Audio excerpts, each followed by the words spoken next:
Saludos, amigos y amigas de La Respuesta.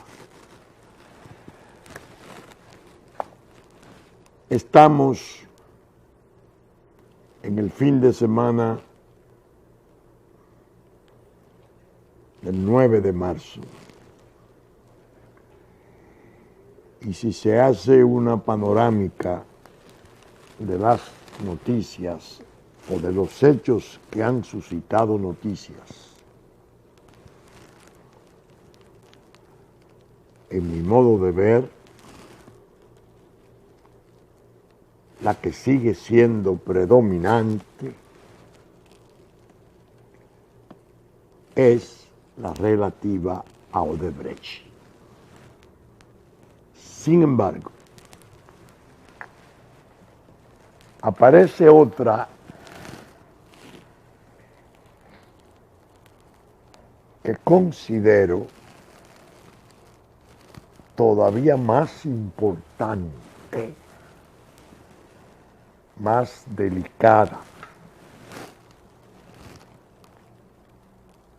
La trajo el diario El Nacional, primero con las informaciones de que 5 o más pueblos de la República Dominicana, de la frontera, han sido ocupados casi totalmente por haitianos, ciudadanos haitianos, que forman parte del proceso de invasión masiva, insidiosa del territorio nacional, contando con el auspicio, con el apoyo complicitario del gobierno. Si usted pone esas dos vertientes noticiosas, puede incluso confundirse y escoger el camino de Brasil, buscar la anaconda de Odebrecht. Brasil, 10 millones de kilómetros cuadrados, gigantesco en todo, la anaconda de Odebrecht, junto con otras serpientes importantes de la construcción, que ha escandalizado al mundo. Usted saca boleto para esa gradería, se monta ahí, pone las dos manos así y comienza a vocearle a los políticos lo que usted crea. Incluso puede llegar a suponer que el asunto es tan importante que puede determinar hasta la salida del poder. Es más, se está hablando hasta de un juicio político al presidente Medina por Odebrecht. Y yo creo que cometería un error quien se concentrara en esa potente y sensacional noticia que es transnacional, porque lo que la hace más grave es que se originó en el extranjero, afectó a 8 o 9 estados, a un sistema de partidos políticos, a una clase política en América Latina, hasta por África fue a parar. El trabajo terrible de la anaconda. Si bien eso es cierto, que es noticia sensacional, para nosotros los dominicanos,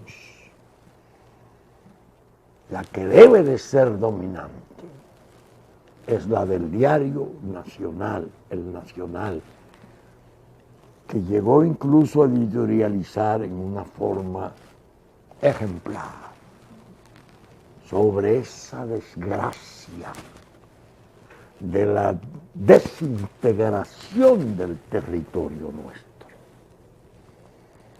un gobierno que administra el Estado, que sabemos que en política migratoria, en el cuidado de la soberanía, en la integridad territorial, en el cuidado de la identidad nacional, ha sido desastroso, desastroso.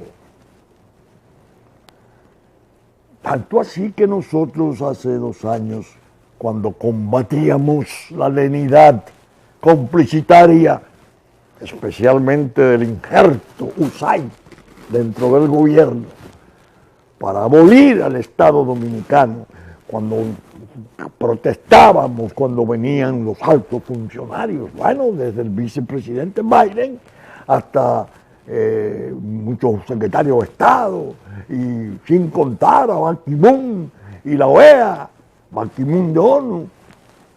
Nosotros decíamos desde entonces que el comportamiento de mucha gente del poder era penalmente sancionable, ya como autores de hechos contrarios a los intereses fundamentales de la nación dominicana, del Estado dominicano de consiguiente.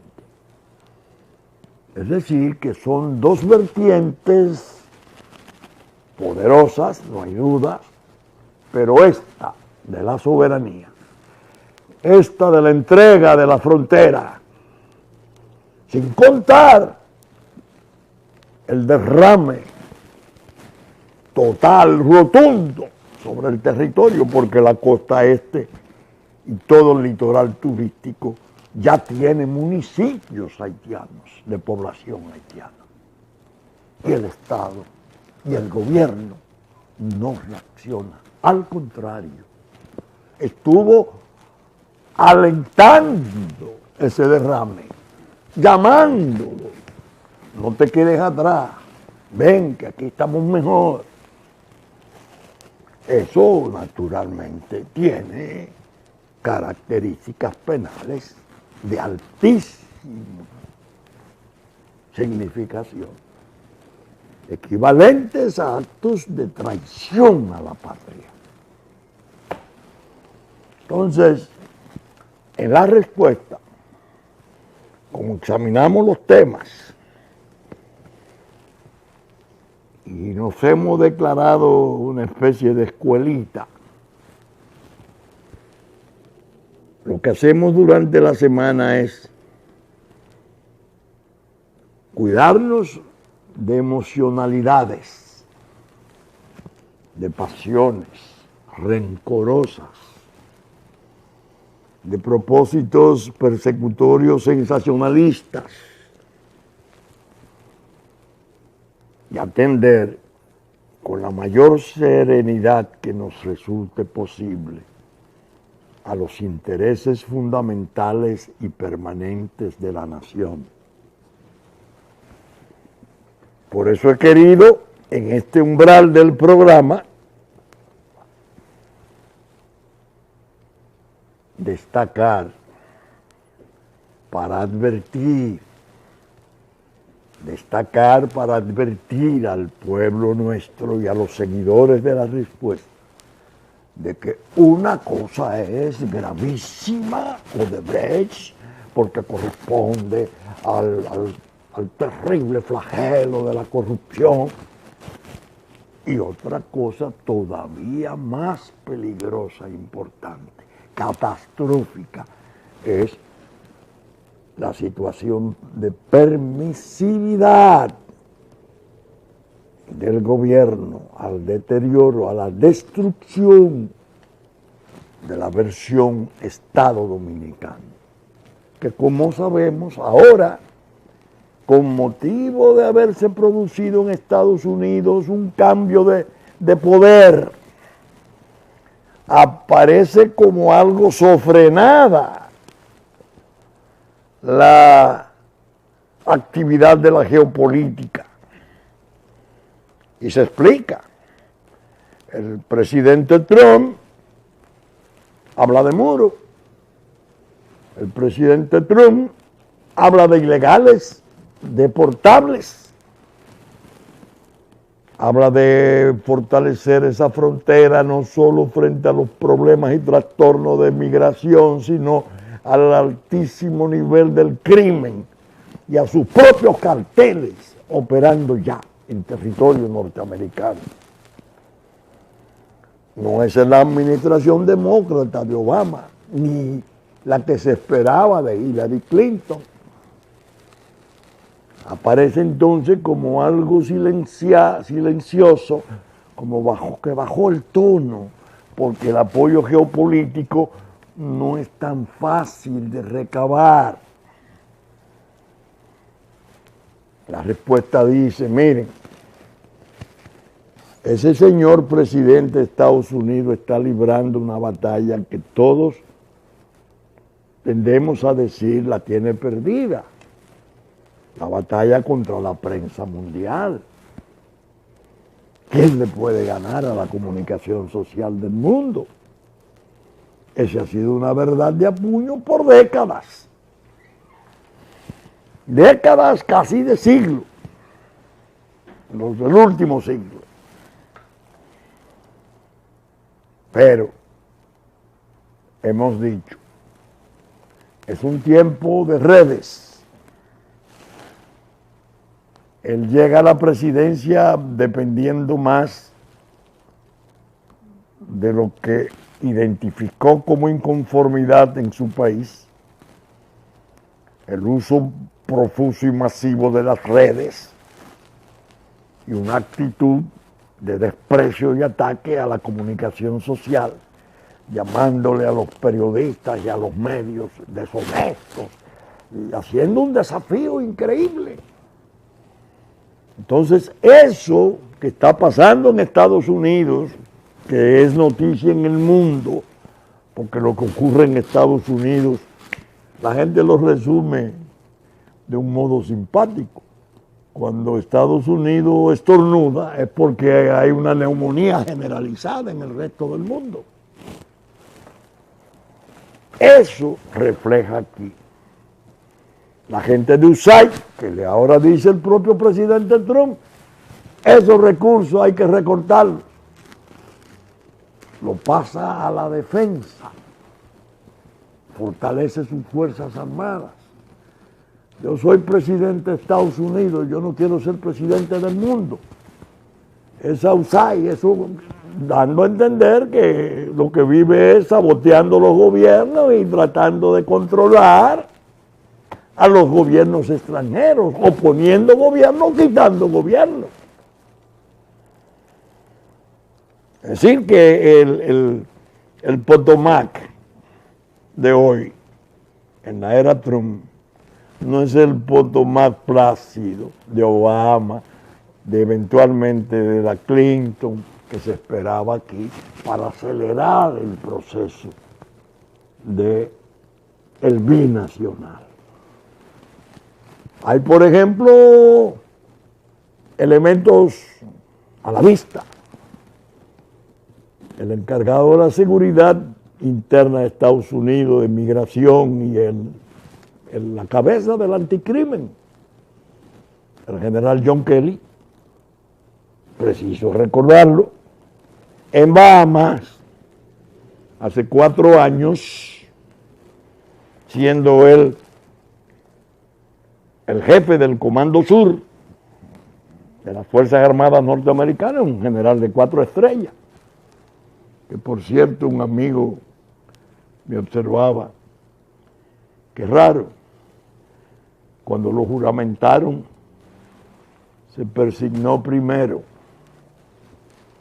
Yo le dije, esa es una costumbre tradicional, muy tradicional entre los oficiales y soldados norteamericanos, antes de entrar en batalla, los que tienen fe religiosa. Ese señor Kelly dijo en Bahamas, República Dominicana no soporta más ese tipo de flujo migratorio. Le están arruinando su servicio de salud, le están arruinando aspectos de su economía. Sí, se estaba refiriendo al trabajador dominicano que está siendo sacrificado, suprimido en la construcción. Ya se logró casi el 90% en el campo. Ese es el hombre que desayuna y le informa diariamente al señor Trump de todo lo que le ocurre, tanto en su frontera sur de México como en la parte del Caribe que él conoce mejor que nadie.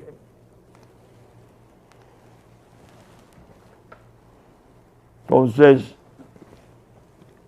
esa situación, si hubiera un gobierno verdaderamente empeñado en preservar la soberanía, en defender la independencia, la autodeterminación, en proteger el territorio y levantar al Estado Nacional, que no es este gobierno, diría, pero qué bien. El discurso que el presidente pronunció en La Habana es practicable. El presidente no tendría obstáculos ni contrariedades si vuelve ese discurso. Porque el presidente de Estados Unidos sería el primero en reconocer, bueno, eso que él intenta hacer allá es lo que yo quiero hacer aquí. Pero no. Los compromisos se fueron muy hondos. La entrega fue plena. Sucumbió la voluntad presidencial y hubo una especie de presidencia virtual a nombre del poder extranjero, y de la modernidad y de los derechos humanos y de las luchas progresivas y de la patria viva, de vivos, no de aquella patria muerta, aquella obsolescencia de patria muerta, de los Duarte, de los Sánchez, de los Mella, de los Luperón, de esa gente, por Dios.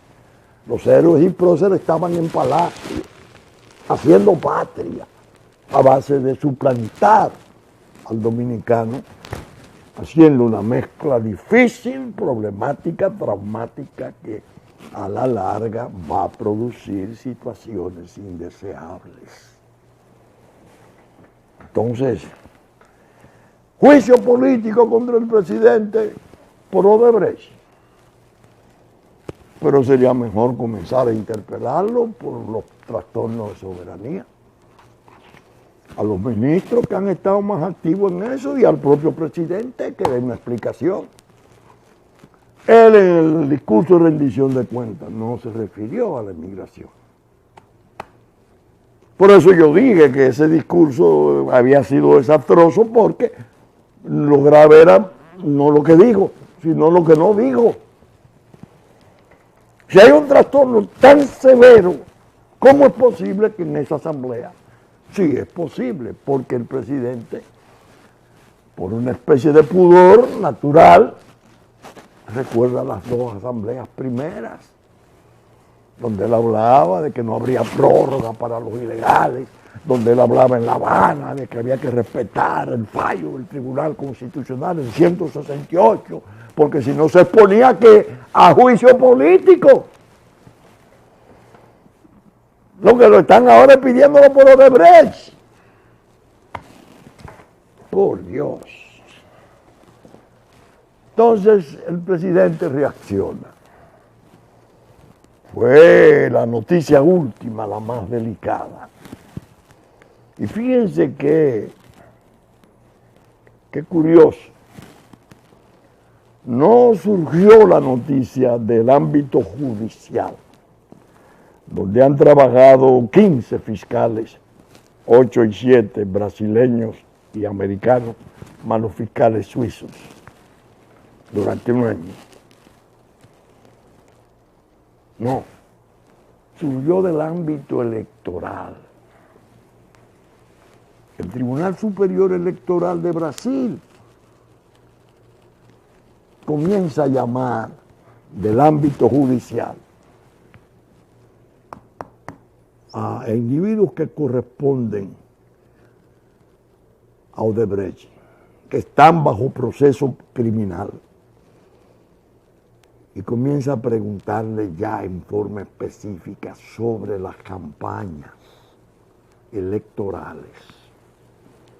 ¿Cuál es la campaña que en realidad busca ese Congreso? Fundamentalmente, la de Brasil. ¿Por qué? Porque los objetivos esenciales son Lula y Dilma. Lo vimos que eran objetivos tan vitales de los intereses del comercio del mundo, el poder de Davos, que fue en principio el G7 y ya está por encima de todos los poderes casi, con velocidades y potencias espaciales.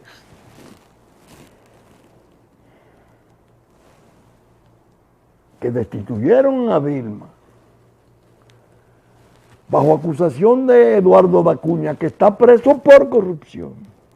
Y hay cerca de 60 legisladores de los que estaban ahí destituyéndola, procesables por corrupción. El cargo entonces era responsabilidad política porque había variado o alterado los números de rendimiento de la economía, algo que hacían todos los presidentes para tratar de no debilitarla a Brasil hacia afuera. Ahora no. Ahora sí, Odebrecht le dio dinero a Dilma, 10 millones. Sí, el Partido de los Trabajadores. ¿Por qué? Porque las elecciones están el 18. Y si el 18 va Lula o repiten a Dilma, vuelve el Partido de los Trabajadores a gobernar. Y entonces el BRI se fortalece, que va ahora, como expliqué en el programa pasado, a poner en funciones su banco, equivalente al Banco Mundial, con China a la cabeza. Dense cuenta que el trastorno es de gran calado, no es un expedientico surgido aquí. ¿Qué ocurre? Que cuando llaman al señor Heriberto Silva, él dice, sí, nosotros gastamos una cantidad enorme de dinero sufragando campañas.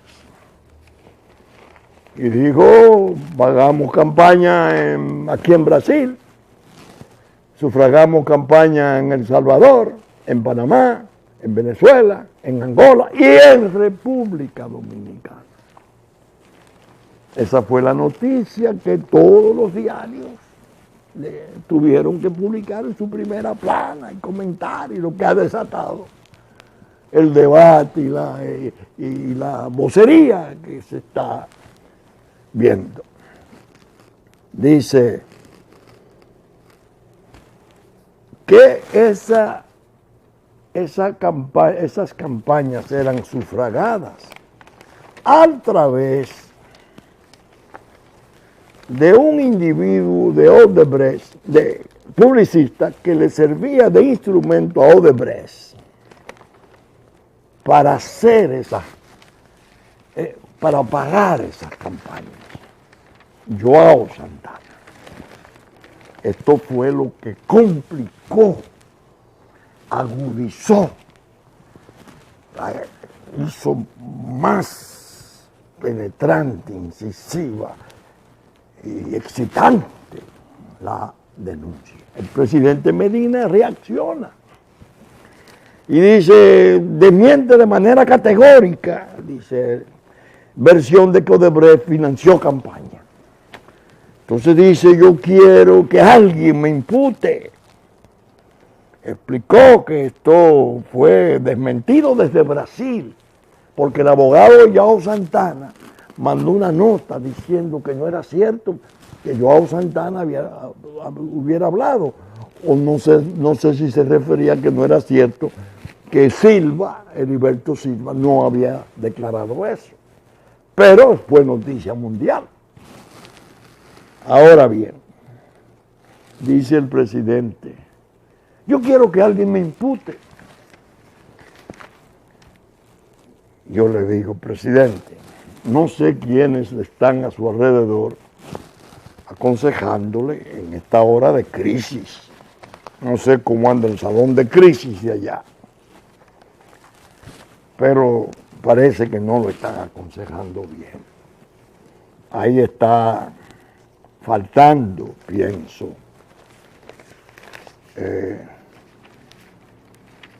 buen juicio, razonamiento. Usted está imputado, presidente. ¿Cómo que lo imputan? ¿Como que recibió dinero? No.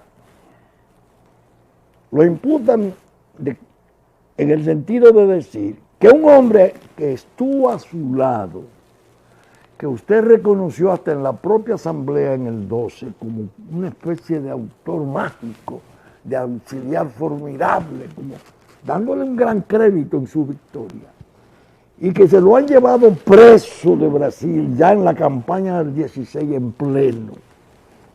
Ese hombre se dice que era el encargado de repartir los fondos para sufragar las campañas.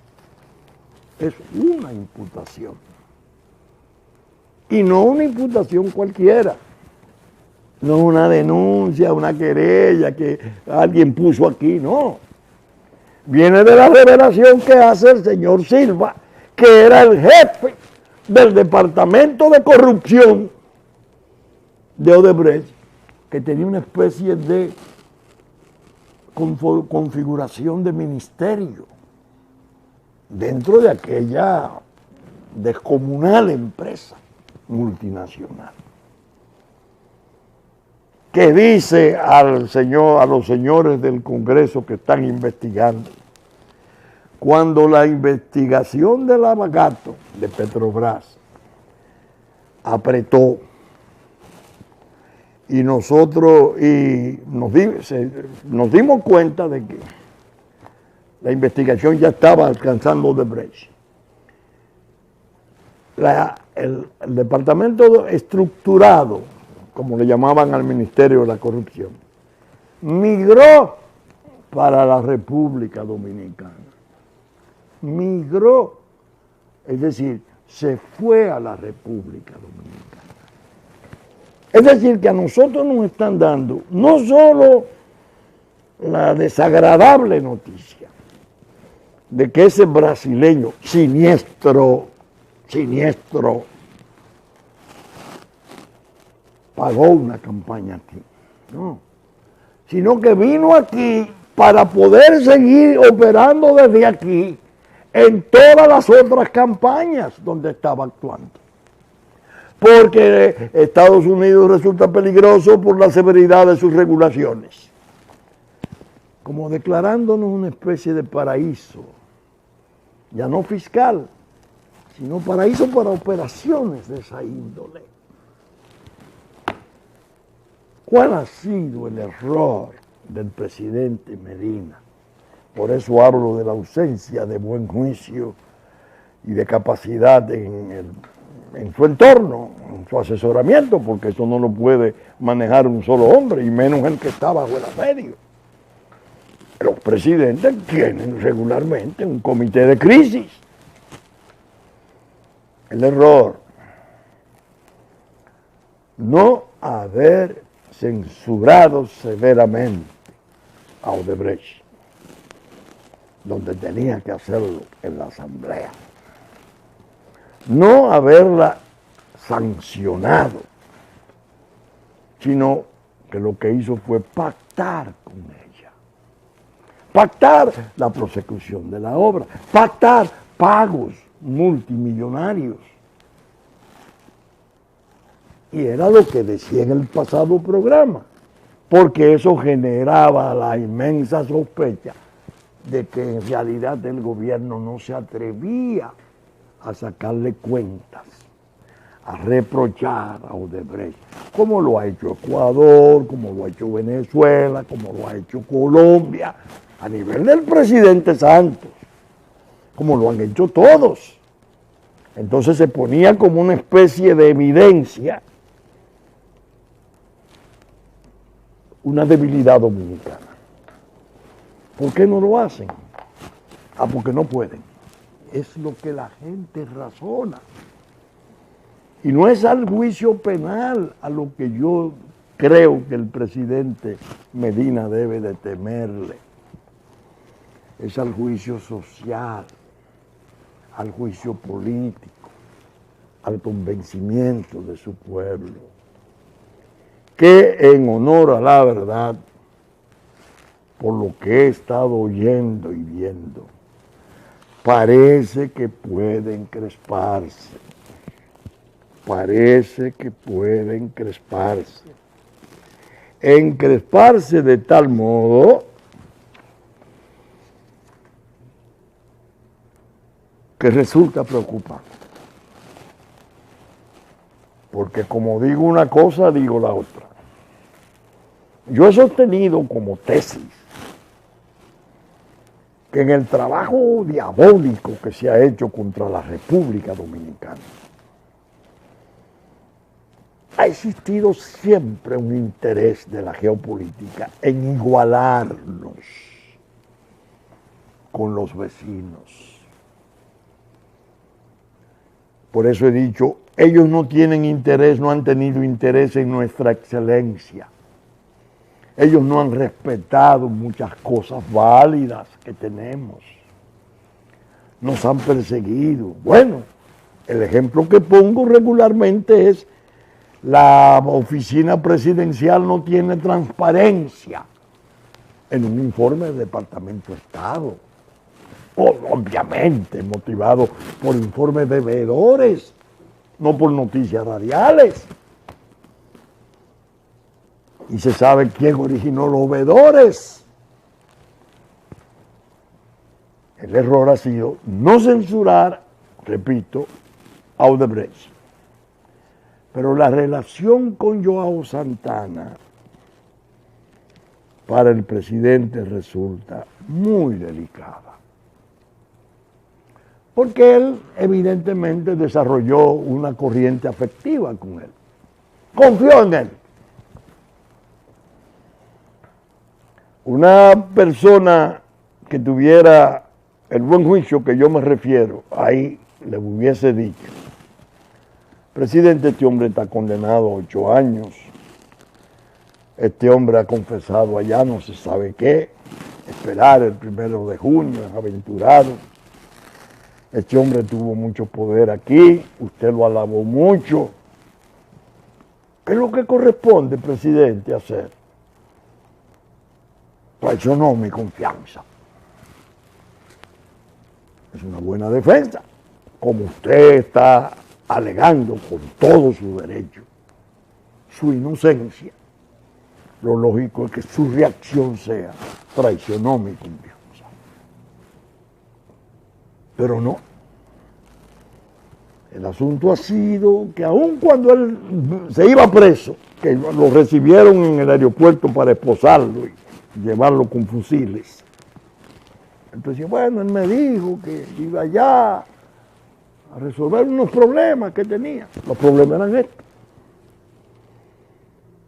Entonces eso ha creado. Y entonces hay tantos extravíos. Por ejemplo, un amigo muy apreciado para mí, Reinaldo Pared Pérez, presidente del Senado, dice: bueno, pero es que es una contribución de campaña y eso no es pecaminoso. Pero él es un abogado de primera línea y él sabe que el artículo 55 de la ley electoral lo prohíbe. Lo prohíbe de forma tal que dice: quedará terminantemente prohibido recibir contribuciones de entidades, empresas, grupos económicos extranjeros.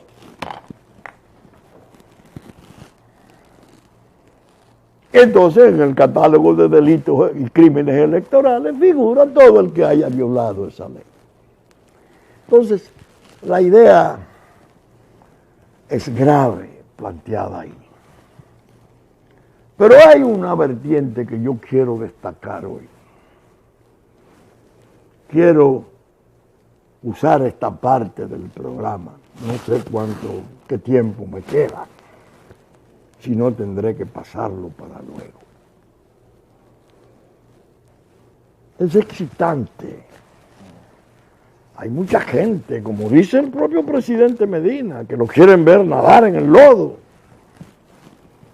Yo no estoy ahí, Yo estoy pensando en mi país.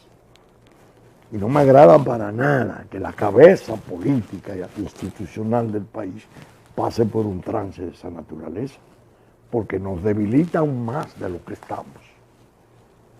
Para lo otro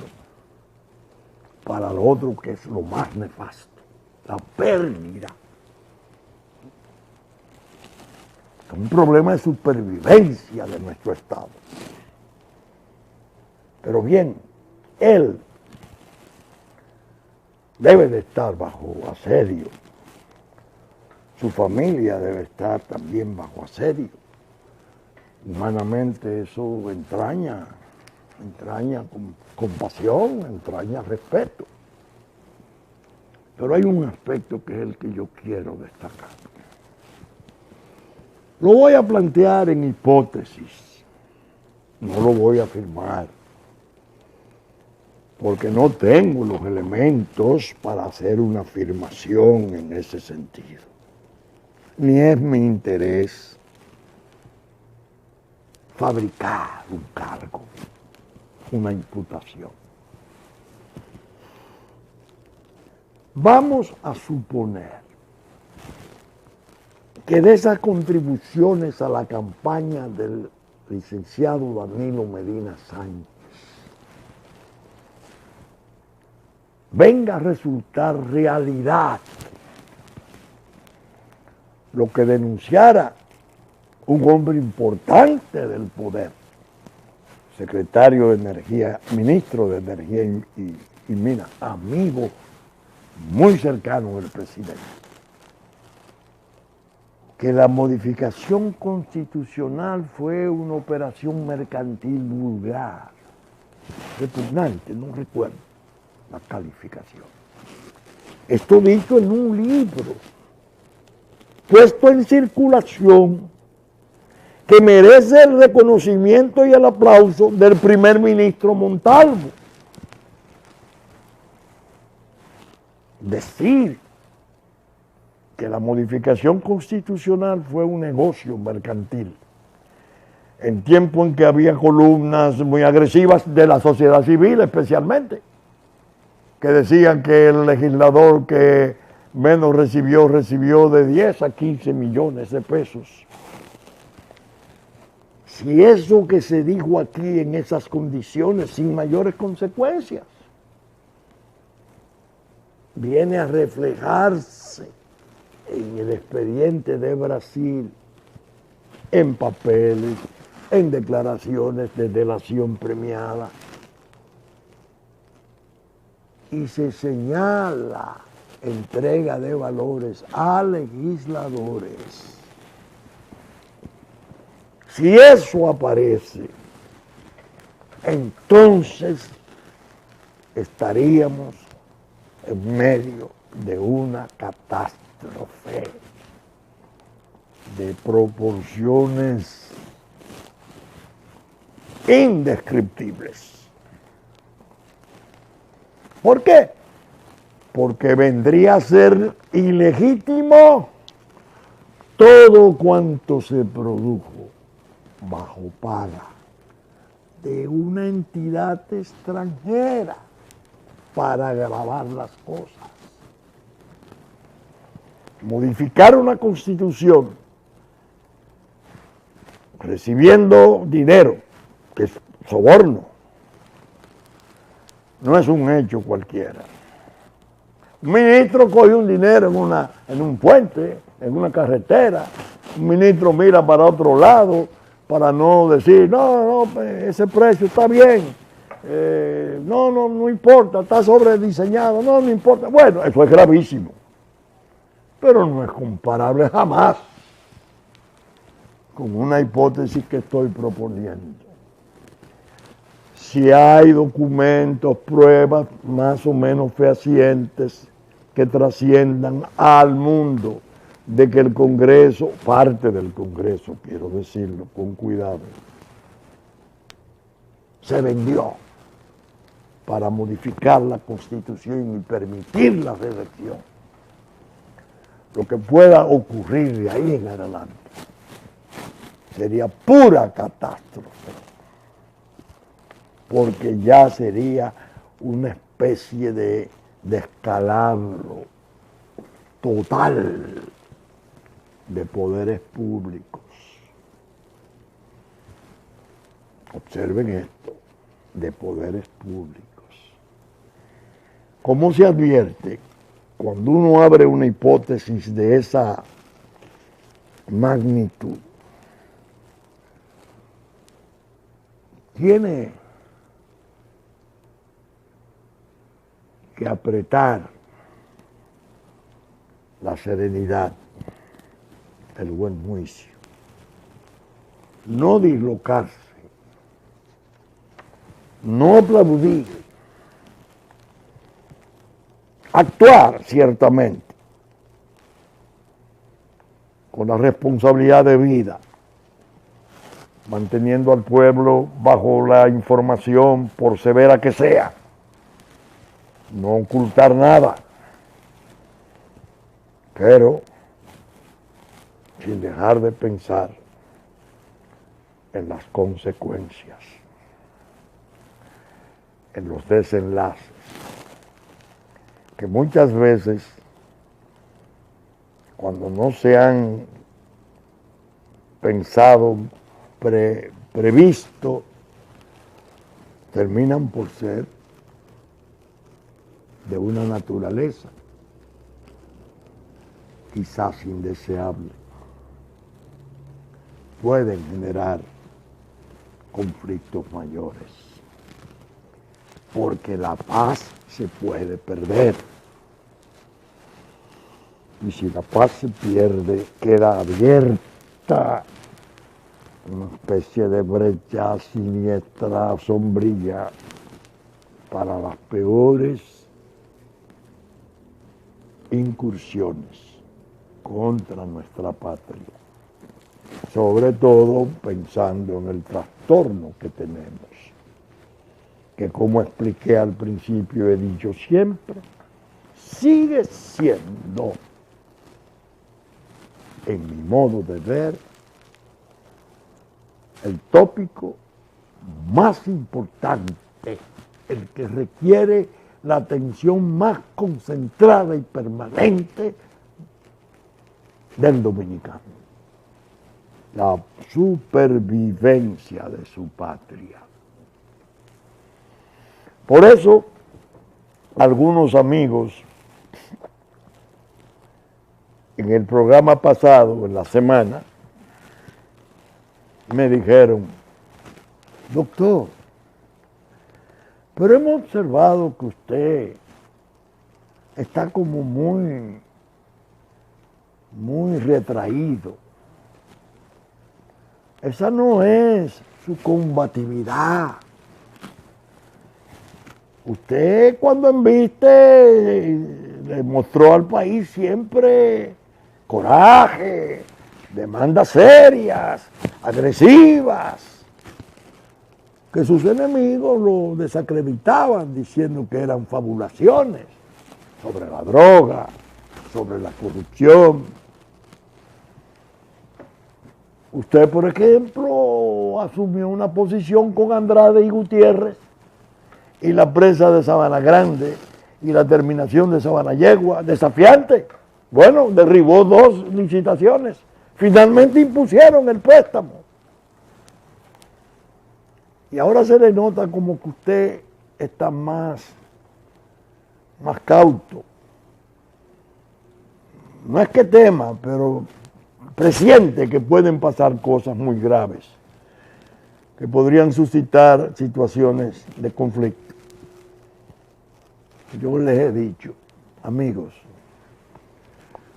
la ventaja de vivir un largo tiempo y haber pasado por episodios nacionales importantes, trascendentales, que es mi caso, reside en que uno va acumulando experiencia. Ustedes no me han oído decir cuando yo en Juan Dolio, en el 65, febrero, marzo, le advertí al doctor Peña Gómez en una reunión crucial de una docena de oficiales militares, que si se intentaba la reposición pura y simple de la Constitución para el regreso de don Juan, los norteamericanos bajarían sus tropas aquí. Ustedes no me han oído citar ese expediente. Yo que estaba clandestino desde el 30 de octubre del 63, porque había participado en un levantamiento frustrado de la base aérea de Santiago para reponer la Constitución. Como en el 65 decían, no, hay que tener cuidado, va a intervenir Estados Unidos. La gente que dio el golpe a don Juan en las Fuerzas Armadas le van a responder a ellos. Estos oficiales del ejército que se rebelan no tienen las armas que tienen aquellos. Van a tener que abrir sus arsenales al pueblo. Cuando Estados Unidos advierta eso, en horas van a estar aquí. Es decir, mis posiciones de hoy no son nuevas. Eso se llama acumular las experiencias. No se me oyó. No se pensó lo que decía. Alguien, un buen amigo, llegó a entender que yo lo proponía casi como porque pensaba en Balaguer, que estaba en Nueva York, para que regresara pronto. No, pensaba en el país, en los 8.000 muertos, y en los millares de heridos, y en los daños materiales que desgraciadamente se generó en esa gesta gloriosa, pero que tenía un fondo trágico como toda sublevación. Entonces digo, el asunto va encaminándose hacia situaciones sumamente peligrosas. Si el Congreso nuestro sale, ya salió el de Brasil, debo decirle eso, el de Brasil es un congreso de reos criminales. Bueno, el propio presidente de Brasil, que era vicepresidente, está supuesto a ser despedido por los problemas. Eso ocurre en Brasil. Que ocurre aquí es otra cosa. Es lo que yo estoy advirtiendo. Entonces, ¿cuál es la fórmula que usted propone? La que dije. Como un hombre público importantísimo, como es el presidente de la República, puede recuperar el respeto de su pueblo, que lo está perdiendo aceleradamente, haciendo maniobrillas. Así, eso es Pedernales, dijo el senador que el 90% son haitianos. Vaya de las Águilas, vamos a hacer una gran inversión. ¿Para qué? Para los haitianos. Para el Quisqueya de Vicini, para la frontera catastral. No, es todo lo contrario. Aplíquese la ley, aplíquese a la Constitución. El artículo 18 de la Constitución manda cómo hacer las cosas. Hay un fallo que es muy respetado. Gastamos 2.300 millones de pesos en unas pamplinas, en una falsificación de la nacionalidad desastrosa. Revoquen eso. Entonces, asume riesgo, claro está, pero se va reivindicando. Ese hombre le puede decir al país, traicionaron mi confianza, yo no conocía eso. Podría ser. Pero no hacerlo. Seguir manteniendo ese estado de cosas, que está resultando cada vez más como una consecuencia de su accionar, es la ruina de un hombre público. Por eso dije, su experiencia de paso de poder para Danilo Medina está corriendo riesgos inmensos. Eso no es para un grupito de dicharacheros hablando disparate, muy premonidos de poder. No. Lo que hay por delante mete miedo. Mete miedo. Dificilísimo de evadirlo y de controlarlo, porque está conectado a un expediente de carácter continental, por no decir mundial. Y nosotros pasamos a ser una especie de daño colateral, de efecto colateral, secundario, pero desastroso para nosotros. Ay, si logran ponernos en las condiciones de Haití. No, son todos unos ladrones, ahí no hay instituciones, no hay nada. Mira lo que apareció ahora, mira. ¿Qué va a pasar?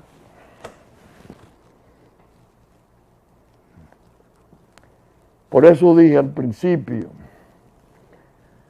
hacer la panorámica de los hechos que generan noticias en este fin de semana del 9 de marzo es una tarea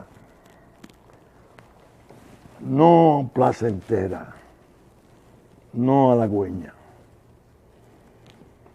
pesarosa. A mí me resulta pesarosa. Nadie vaya a pensar que yo puedo regocijarme de cosas que afecten a mi país. En ningún caso.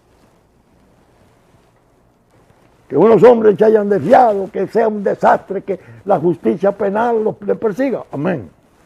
Eso es correcto. Pero que el asunto asuma características que involucren distintos poderes públicos, una modificación constitucional, el abandono de los caminos políticos reales, con el partido propio, partido con un pasado glorioso, con una fundación luminosa, que se ha ido arruinando, se ha ido descalabrando. Por eso dije, está al garete, para desgracia del país. Porque eso no le aventaja al país. No pueden rectificar. No pueden hacer acciones importantes, trascendentales, en favor de la República Dominicana. Entonces, además de perecer, tenemos que perdonar todo lo que puedan ser errores de este tipo, de escándalo que existe. No. Dennos a cambio de todo este desastre, no a cambio para la impunidad, sino a cambio de considerar alguna manera de que se traicionó la confianza, que en realidad fue la obra de un gángster internacional, una fábrica de presidentes, que ya está preso, como ha debido estar en su propio país. Bien, vamos a ver cómo se desarrollan los hechos. Aguardemos. No dar juicios terminales, aparatosos, sensacionales. Ir midiendo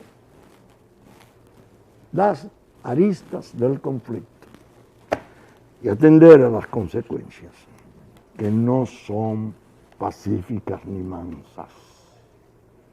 Eso advierto.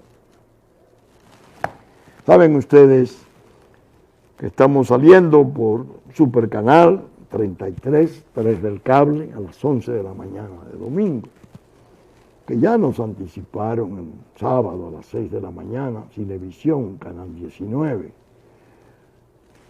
Musavisión y TV3, TV Plata de Puerto Plata de 10 a 12 de la mañana de sábado. Telefuturo Canal 23, 8 de la mañana de domingo. Como lo hará Teleimpacto, 12 del mediodía de domingo y 9 de la noche de domingo. Telenor, 6 de la tarde de domingo y 12 del mediodía de domingo en San Francisco de Macorís. Diario Horizonte de New York, que reproduce nuestros contenidos, Diario Digital Dominicano, la radiodifusión a cargo de Radio Real de la Vega, en nuestra versión central del domingo a las 11, Hit 92 a las 9 de la mañana de domingo, y los canales amigos de Sabaneta, Montecristi, Higüey y Romana, que transmiten nuestros contenidos en los momentos pertinentes. Con la gracia de Dios esperamos estar con ustedes el próximo fin de semana en otra entrega de La Respuesta. Muchas gracias.